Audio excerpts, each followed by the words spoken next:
Many of the Svarim point out that the tefillah of Moda Ani is something we do right when we wake up in the morning, before we even wash our hands, to put ourselves in a state where we are fit to make brachos, or to say Hashem's name. And the Lubavitcher Rebbe, as well as many others, explain that the reason we do this is because what we're showing is that a person, no matter where they are, they could be in a state of total impurity. They could be very, very far from Hashem. But a person is never unable to say, Modani lefanecha melechai v'kayim. I'm never unable to admit and to acknowledge Hashem's presence and to coronate God as the king of the world, and to make that exclamation and make that proclamation. A person's never too impure to be able to do that. And it's a very beautiful teaching and a very important one. I was thinking, though, that maybe there's another way to look at it, and it's very connected, which is that what we're doing by saying Modani lefanecha before we do anything else is that what we're doing is we're focusing on Hashem before we're focusing on ourselves. So before we even think about, am I pure or am I impure? What do I need to do to purify myself? Where all of a sudden now the central focus, the core that things revolve around is me, my state of being, my tzidkus, my righteousness, where I'm holding. Instead, as a Jew, what we do when we wake up in the morning is we say, Modani lefanecha. Before I even think about myself, I'm admitting myself, I'm giving myself over. Modani lefanecha, melechai v'kayim, that the central point isn't me. The central point is you, melechai v'kayim. You are the central point, Hashem. That my day revolves around you. The starting point of everything is you, not me. So before I even wonder or worry or bother with taking care of myself, of washing my hands, the very first thing I do is I acknowledge Hashem as the king, Hashem as the central focus. Maybe that has something to do with why we have Rosh Hashanah before Yom Kippur. It's a well-known question that people often ask, why don't we have Yom Kippur first? We should first get our kapara, we should first get our atonement, our forgiveness, we should cleanse ourselves, clean ourselves off, and then we can go in front of the king. Now we're fit to go in front of the king.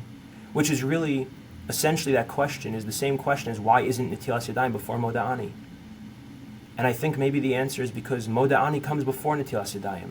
Rosh Hashanah and Yom Kippur, we have a miniature Rosh Hashanah and a miniature Yom Kippur every single morning. We have Moda Ani as Rosh Hashanah, and Netilas Yadayim is Yom Kippur. Rosh Hashanah is the day we say, Hashem is the king. We coronate Hashem as the king. It's a day that's focused on Hashem. It's not focused on us. We don't even do that much tshuva that focuses on us.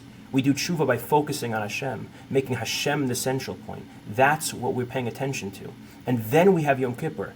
In as much as my purity, my forgiveness relates to Hashem as the king, that's how much significance my state of being has. But Yom Kippur only has significance. My purity or impurity, where I'm holding, is only significant in as much as it's a function of serving Hashem, as Hashem being the central point. It's not about me for the sake of me. It's looking at myself, but only after I've already started out by looking at Hashem.